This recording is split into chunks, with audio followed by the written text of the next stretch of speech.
Alhamdulillahi Rabbil Alamin. Wassalatu wassalam ala asyrafil anbiya'i wal mursalin wa ala alihi wa sahbihi ajma'in. Subhanaka la ilma lana illa ma 'allamtana innaka antal alimul hakim. La hawla wa la quwwata illa billahi al-'aliyyil 'azim. Rabbi shrah li sadri wa yassir li amri wahlul 'uqdatam min lisani yafqahu qawli. Allahumma iftah 'alaina bi futuhil 'arifin bik. Allahumma ja'alna minal ladzina yastami'una al-qawla fayattabi'una ahsana. Allahumma 'allimna mimma jahilna wanfa'na bima 'allamtana wa zidna 'ilman nafi'a ya rabbal alamin. Qala Syekhul Nazim al-Musannif rahimahullah ta'ala wa nafa'na bihi wa bi 'ulumihi fi dharain. Kita muka surat 18, kitab baru. Bi kulli 'abdin hafizuna wukilu wa katibuna hiratan la yuhmilu min amrihi syai'an fa'al walau zahil hatta al-anina fil marad kama nuqil.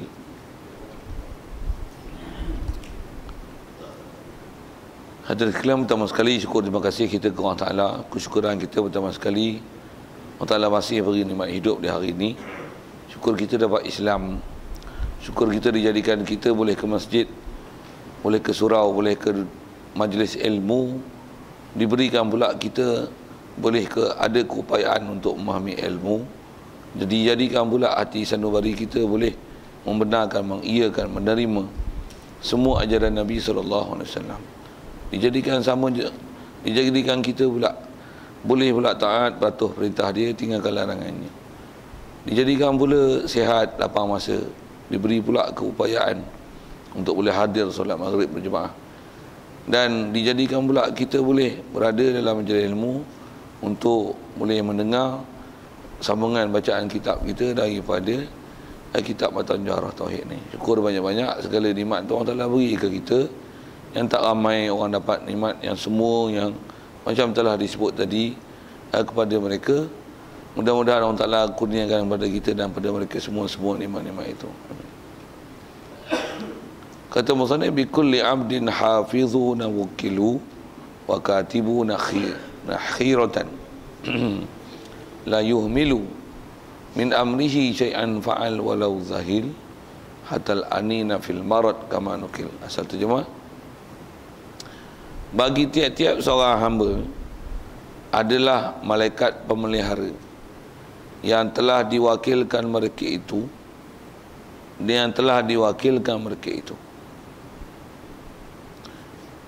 Jurutulis yang terpilih sekali-kali tidak mereka itu mencuai-cuaikan menulisnya. Hadirin sekalian, apa yang kita nak sambung ni insya-Allah kalau ikut termasuk dalam bab sam'iyat, maksudnya perkara ghaib yang kita wajib beriman, yang datang daripada perkhabaran Nabi SAW. Pada semalam kita bicara bab masalah doa yang mengikut kaedah ahli sunnah wal jamaah. Doa adalah bermanfaat. Yang kita nak bicara malam ni insya-Allah ialah berkenaan malaikat. Dan malaikat ni kita nak belajar ni malaikat yang bukan ataupun yang lain daripada malaikat 10 orang yang kita dah biasa dengar itu. Ada pun malaikat Jibril, Mikail, Israfil, Izrail, Munkar, Nakir, Raqib, Atid, Malik, Ridwan.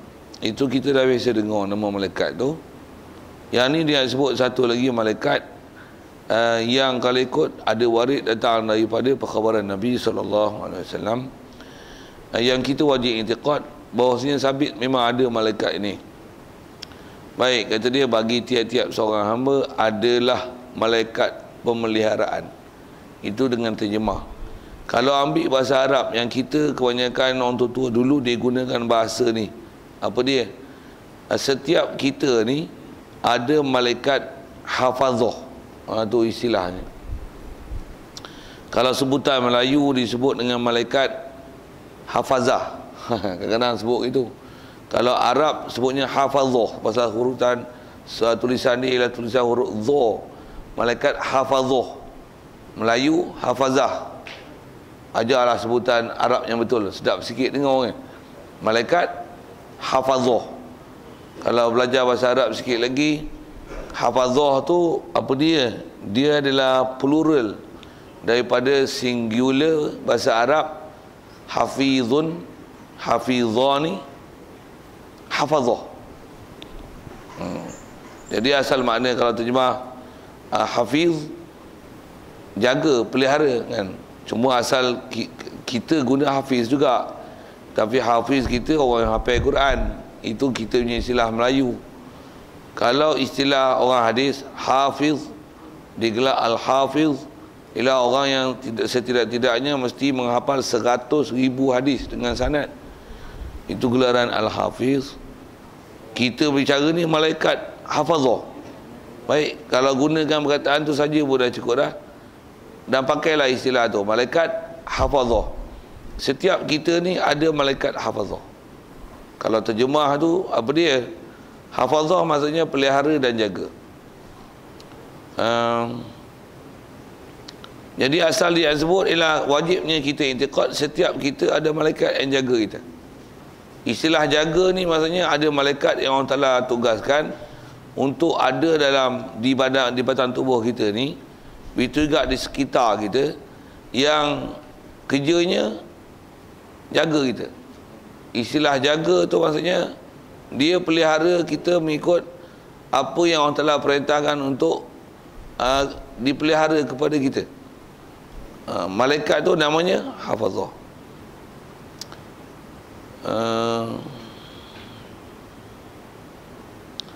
Dan malaikat ni kata dia yang telah diwakilkan mereka itu. Malaikat ni ialah malaikat yang Allah Ta'ala berikan tugas dekat kita, kepada kita.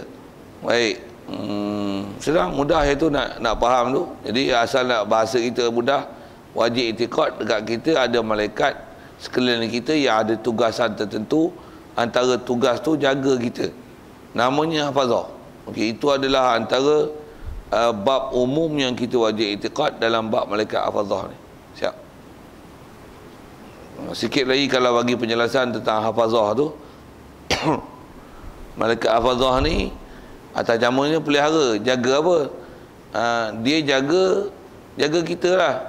Jaga kita tu, jaga kat mana? Hak tu ambil pendetilan tu atas kaedah ahli sunnah wal jamaah, tak wajib ada spesifikasi yang wajib dipegang. Macam mana pun kalau tengok atas riwayat-riwayat yang datang tentang malaikat hafazah ni ada riwayat sebut keliling kita ni ada 12 semua. Ada malaikat yang jaga mata, mulut, hidung, telinga.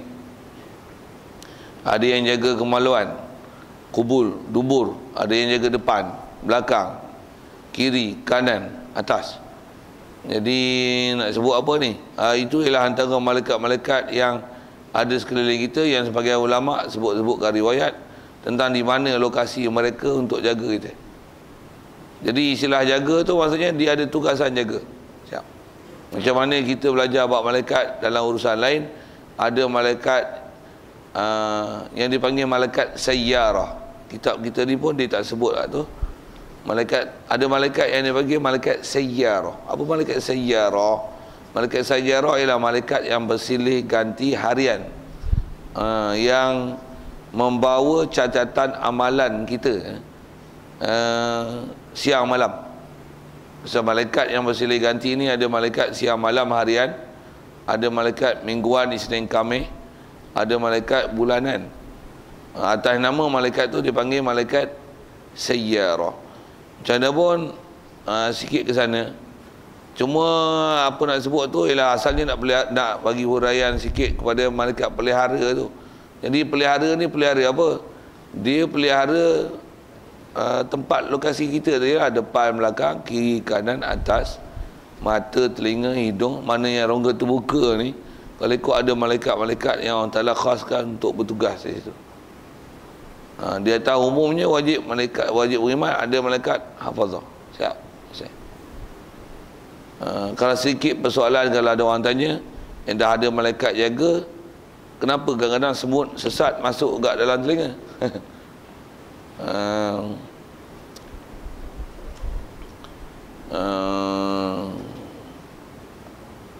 Persoalan tu kalau orang tanya nak jawab dia macam ni. Kan ada malaikat yang mengatur rezeki, kenapa ada orang tak dapat rezeki? Ya, mana ya jawab tu? Kan ada malaikat mengatur rezeki ada tak? Kenapa ada orang tak dapat rezeki? Ya. Malaikat tu tak buat kerja ke? Tak. Orang tak tentukan macam tu. Pandai pun. Jawab lah tu.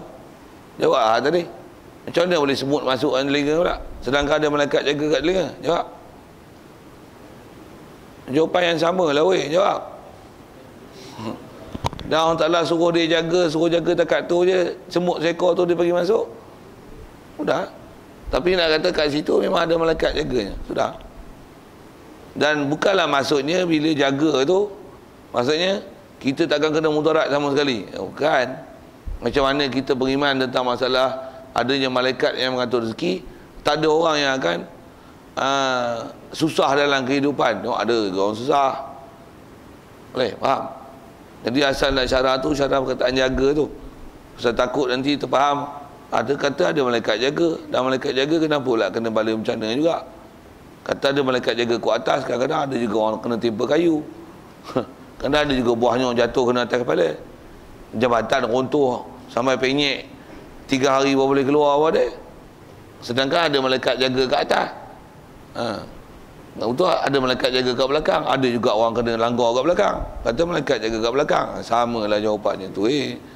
Jadi kita wajib berimannya ada malaikat nama Hafazah cukup. Dan dia akan jaga mengikut apa yang Allah Ta'ala perintahkan untuk jaga kita. Sudahlah. Cuma nak kata atas huraian tang ni, nak kata apa? Wajibnya beriman setiap kita ni, urusan kita ni, antara pengurusan Allah Ta'ala adalah dijadikan malaikat yang bertugas keliling kita yang namanya Hafazah. Siap. Itu je yang wajib intikad.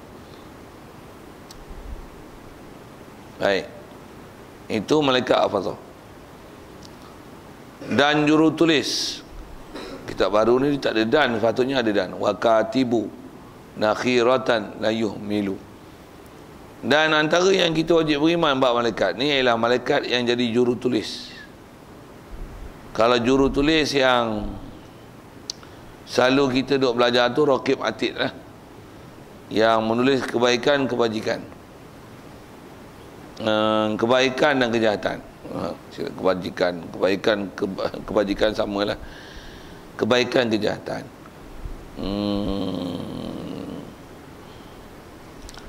Jadi antara yang kita wajib beriman, setiap hamba ni ada jurutulis yang terpilih. Dan jurutulis ni sekali-kali tidak mereka itu mencuai-cuaikan menulisnya. Okey. Jadi yang ni seterusnya dia sebut masih lagi wajib beriman pada sam'iyat ni. Apa dia? Bab ghaib ni wajib intiqad bahawasanya dekat kita, setiap kita ada malaikat yang jadi jurutulis. Dan ditulis ni, tulis apa? Tulis ni min amrihi syai'an fa'al walau zahil. Malaikat yang dia sebut, malaikat ni ialah malaikat yang tulis daripada pekerjaan si hamba akan sesuatu yang telah diperbuatnya. Malaikat ni malaikat yang tulis perbuatan. Kalau kita belajar dalam Raqib Atid tu, malaikat yang tulis percakapan. Apa yang kita cakap, tulis kebaikan, tulis kejahatan, bab percakapan. Pasal barakat Raqib Atid tu kalau sebut dalam Quran, ma yalfidhu min qawlin illa ladayhi raqibun atid. Terjemah sekali lalu, ma yalfidhu min qawlin, tidak adalah yang berlafaz daripada perkataan illa ladayhi raqibun atid, melainkan ada malaikat yang jadi penulis daripada apa yang disebut dengan perkataan itu. Siapa dia? Raqib Atid. Jadi Raqib Atid tulis apa? Percakapan. Jadi kalau percakapan ditulis, perbuatan macam mana? Tulis tak? Tulis. Jadi maksudnya ada, selain pada Raqib Atid, ada malaikat khas yang mereka ni menulis apa yang dibuat, syai'an fa'al walau zahil. Apa saja perbuatan yang dibuat. Setengah ulama meletakkan ataupun menamakan malaikat macam ni. Dia kata sebenarnya malaikat itu adalah malaikat raqib atid. Ada yang sebut macam tu. Ada sebagian malaikat, ada ulama kita yang kata yang menulis raqib atid ni dia yalfizu min qaulin. Dan ada ulama mengasingkan yang min qaulin tu satu hal, yang menulis min fi'lin syai'an fa'al, syai' dalam bab perbuatan ni satu malaikat lain. Cuma yang kita belajar dalam malaikat 10, malaikat besar-besar tu raqib atid itulah. Baik. Jadi asal yang sebut adalah ada malaikat yang jadi jurutulis untuk mencatatkan perbuatan. Baik. Malaikat ni catatkan perbuatan apa? Apa saja perbuatan kita buat, tengok, pandang. Jadi akan semua dicatat tu. Siap. Dan apa yang dibuat ni akan dicatat, akan ditulis. Yang telah diperbuatnya sekalipun lalai ia.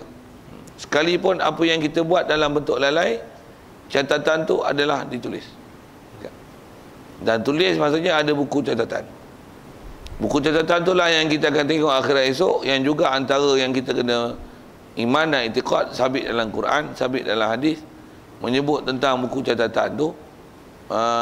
Yang buku catatan tu adalah nak tunjuk kepada kita apa perkataan dan perbuatan yang telah kita buat. Ya. Dan apa yang tulis dalam buku tu nanti tak ada tinggal satu pun. Ada perkara tu dicatatkan dalam Quran tentang bagaimana fenomena manusia esok bila dapat buku catatan.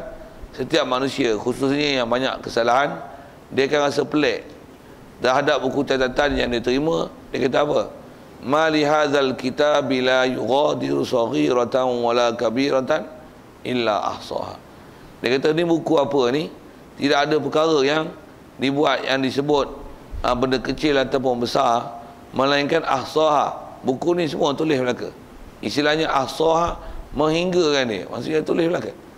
Tuan-tuan duduk bersila, tuan-tuan duduk terkangkang, sambil duduk tulis dekat kapet, sambil tu korek hidung, semua bertulis kan. Tuan-tuan kejip mata kat awet, mata muka tengok sini, mata tengok sana, semua tulis kan. Semua tulis. Pakai spek, konon tengok sana, tapi awet lalu tengok ikut kaki mata. Nah, supaya nak bagi tahu kata orang konon tak tengok dia kan, saya tengok sana kan. Semua bertulis. Kau pakai spek orang, kau pakai selipar orang, semua tulis. Pakai selipar jalan tonggek-tonggek macam ni pasal nak ambil perhatian, semua tulis. Tulis semua. Jalan tunduk je buat-buat warak kan, semua tulis. Tulis kan. Aduh apa? Pandangan muka kita sedarlah sikit, semua kena tulis. Dan tulis yang tu yang kita sedar, yang kita lalai ngigau. Aku tak nak makan nasi tu. Tu pun tulis. Yang kita lalai-lalai tu pun semua tulis tu. Berjalan, mengigau ke mana, tulis. Etok kecing tilam, tulis juga. Tu zaman kecil dulu kot kan. Tua-tua kecing tilam tak tahu lah. Kau kecil lain. Awet ke tu. Semua tulis. Semua tulis. Baik. Nisbah perbuatan. Nah, perbuatan tu katalah atas nama berbuat ni, kalau ikut lafaz tu lah tu hal. Atas kata perbuatan, sehingga perbuatan mengerang di dalam kesakitan pun ditulis mereka itu juga. Perbuatan tu pun ditulis. Maksudnya kita mengerang, tepak batu, aduh, terantuk kepala, aduh, tu pun tulis. Cuma nilai dia pahala ataupun dosa, mengaduh ni, mengerang kesakitan ni berdosa tak? Sakit ni memang kita adui lah kan, kena terlanjur mulut itu kan. Kalau adui gitu tak ada dosa lah. Tapi kalau adui itu macam nak protect. Sagi adui celaka tu satu celaka tu jelas lah kan. Dah ada istilah sebut benda-benda tak elok. Yang ni dia adui tu pasal apa? Macam tak puas hati je. sakitnya ya Allah, aduh, aduh. Jadi mengerang kesakitan tu dia tak puas hati dia kan, ataupun misalnya nak protes, kenapa dikenakan bencana ataupun dikenakan kesakitan seumpama itu, itu salah. Itu salah. Malaikat hafazah terlalai. Hafazah tu terlalai macam mana tu? Tak ada, dia tak lalai, kita yang lalai. Jadi dia tulis mengerang walaupun kita mengerang dalam kesakitan. Dan mengerang tu dia punya huruf mat dia tu pun dia tak kurang kan. Huruf mat. Aduh. Dia eja tu kalau katalah eja tulis Rumi, A D O O O O O O O O I. Mat tu tulis tu berapa harakat tu. Nak gelak ke apa saya tak tahu, tapi kita wajib beriman tu semuanya bertulis dan mencatat, insya-Allah. Jadi nak mengajar juga kat kita apa dia, sekalipun perbuatan percakapan yang macam tu nisbah ke akhirat ada nilai. Satu, kasi kita tak setuju dengan mak adalah misalnya disuruh sesuatu, kita pun kalau bahasa orang Kedah ni panggil penyebar. Penyebar tak penyebar? Perak panggil apa Beramput. Meram. Macam kita jalan hentak-hentak kaki, dung dung dung dung dung. Siapa? Protes lah, nak lawan mulut tak berani. Oh tu buat kerja basuh pinggan tu. Pring pring. Tulis semua tu. Nak cerita tu. Tulis tu. Baik jahat. Derhaka tu. Walaupun tak cakap dengan mulut, protes dengan perbuatan, dengan pinggan jatuh, kelepang, kelepung, keleping, pang, pecah pinggan. Semua tu tulis belaka. Tulis tu. Tapi yang tu tulis nilai dosa. Kalau tulis nilai pahala, tengok apa perbuatan yang itu adalah kebajikan. Dengar mengaji, dengar akhirat, dengar syurga, neraka, dengar huru-hara tu, teriak kita. Tulis, teriak tu. Tulis, teriak tu. Nak cerita apa tuan? Semua ni nisbah beriman, kena beriman. Dan nisbah kita belajar akidah tuan-tuan, nak kata apa? Allah Subhanahu Wa Taala mentadbir alam ni sangat kebal. Dan mengajar kepada kita yang beriman dengan Allah Taala dan Rasul ni, yang boleh kita sedarkan diri kita bahawasanya apa yang kita buat semuanya akan dinilai dan dibalas. Ada ayat Quran yang menegaskan perkara itu, tentang segala apa yang kita buat semuanya akan dibalas. Bahkan bukan saja balas, semuanya kita akan dapat lihat walaupun sebesar zarah. Faman ya'mal misqala dzarratin khairan, ayat bawah tu, faman ya'mal misqala dzarratin syarran. Apa jawab dia nanti? Yarah. Apa maksudnya? Kenapa saya baca itu? Pasal nak sebut yarah tu jawab bagi dua-dua kes tu. Faman ya'mal misqala dzarrah. Siapa yang beramal, fokus ayat Quran tu beramal. Cuma yang ni masalah tulis. Nisbah balasan esok sebelum balas. Orang Ta'ala fokus tentang yarah. Yarah daripada fi'il madhi, ra'a yarah. Yarahu asalnya. Tapi waqaf baca yarah. Siapa yang beramal misqala dzarrah, walaupun sebesar zarah, walaupun hati nak pergi ngaji, walaupun hati sebut Allah, aku nak jadi baik, aku nak taubat, aku nak hafal Quran, aku nak baca Quran, walaupun di hati sebesar itu zarrah. Zarrah ni ialah satu kinayah untuk menunjukkan benda yang sangat kecil. Dan bahasa sains kita menggunakan bahasa zarah, kan? Walaupun sebesar zarah, apa akan jadi? Yarah. Dia akan lihat. Allah Ta'ala akan jadikan rupa sebesar-besar rupa mengikut saiz yang Allah Ta'ala hendaki kebaikan atau kejahatan tu rupa besar ni. Dan dia akan dibentukkan mengikut nilaian pahala dosa dia. Walaupun sebesar tu, kita akan dapat lihat. Walaupun nisbah kat dunia sedetik di hati, lintasan hati, apa selintas di pikiran, katalah dengan bahasa-bahasa itu, walaupun hanya sekerdipan mata, semua tu kita akan dapat lihat balasan tu di akhirat. Allah Ta'ala akan rupakan dengan rupa yang tertentu. Baik jahat sama pasal ada khairan, ada syarran. Dan besar mana tu? Walaupun mithqala dzarrah. Cuma akhirat esok Allah Ta'ala akan gandakan saiz dia dan dibuat dengan rupa tertentu. Wajib i'tiqad bahawasanya memang berlaku gitu, dan nisbah saksi yang akan melakukan perkara itu ada malaikat yang jadi pencatatnya.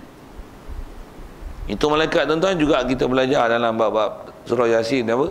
Dalam bab tafsir, Raqib Atid suku. Hak ni tulis perbuatan suku. Lagi ada pula esok tangan bercakap, kulit bercakap. Ya Allah, nak lari mana? Kata kita kalau beriman dengan Allah, halakanlah hati kita, anggota kita, perbuatan kita, mata kita, mulut kita, supaya halakan dia kepada tempat yang betul. Itulah. Nak buat apa lagi kita? Kata bahasanya, nak buat apa lagi kita? Satu, kalau ada orang kerja jadi spy, ngintip-ngintip orang, apa tu? Buat laporan kat bos, orang ajar hak betul, dia kata yang ni tak betul, mampulah kau akhirat esok. Itu je. Ingat kan? Jangan kau buat kerja spy, orang tak tahu hai kau siapa. Kau ingat orang tak tahu, malaikat tulis tangan kau esok bercakap, korin kau bercakap. Lagi Raqib Atid ada catatan dengan perbuatan pun ada, bertulis semua, bercatat semua. Ya.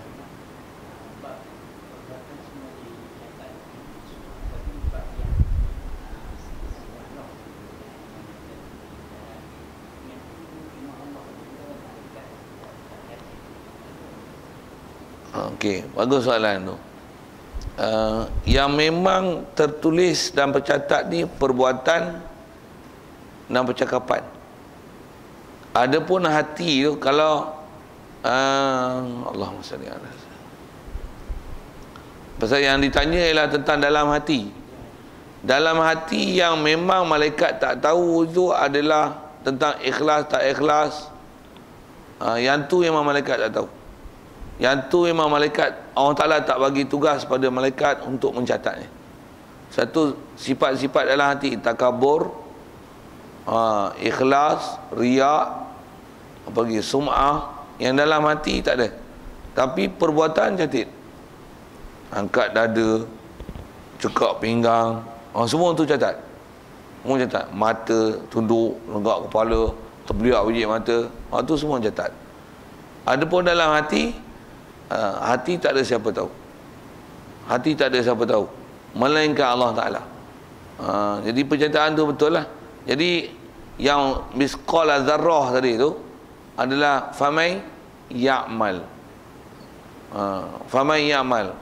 Cuma asal atas nama catatan, memang malaikat dia akan tulis nisbah apa lafaz dan perbuatan. Itu catat. Adapun nisbah dapat lihat balasan, pasal fokus dalam Quran tu famai ya'mal. Antara amalan ni amalan dengan perbuatan, amalan dengan mulut, dan ada istilah amalan hati. Atas kita bicara malaikat, memang malaikat mencatat dia takat perbuatan dan percakapan. Tapi nisbah lihat, balas, hatta hati. Jadi bagus soalan tu, best soalan tu. Pasal kita baca asal malaikat tapi lajak ke sana. Macam mana pun yang ayat Quran tu nak menegaskan bahawasanya semuanya akan dapat dilihat balasannya, baik ataupun jahat. Atas catatan memang malaikat mencatat takat perkataan dan perbuatan saya. Adapun yang dalam hati, keikhlasan tu sebut apa-apa saja yang dalam bab hati, tentang yakin, i'tiqad, power mana i'tiqad, syak, ragu, zon, waham, yakin, itu Allah saja yang tahu. Pasal bab hati memang tiada orang Ta'ala berikan pada sesiapa, pasal itu adalah hak Allah. Nanti kot, tapi best soalan tu. Jadi memang bab hati malaikat tak tahu. Satu, kalau sikit kalau kita belajar bab hadis, hadis-hadis yang menceritakan tentang bawa amalan, kalau kita duk macam duk ngaji ni, duk buat ibadat ke apa-apa, malaikat yang jadi jurucatat tulis, sama ada yang bercakap, sama ada yang mendengar. Itu yang tulis perbuatan. Dia akan tulis lah yang baik-baik, tulis lah. Yang baik-baik ni Kalau ikut semua yang baik-baik yang dicatat, dia akan tulis bercahaya. Mana yang tak elok, dia akan gelap, busuk. Kalau ikut tulis masyhur sebut ada isyarat cahaya tu. Jadi katalah kita buat amalan ni baik-baik dengan sembahyang, dengan jemaah, dengan dengar majlis ilmu, kita pun ambil faham, kita iktikad, kita faham. Semua tu malaikat dia akan bawa catatan dengan bercahaya bergemerlapan naik ke langit tu.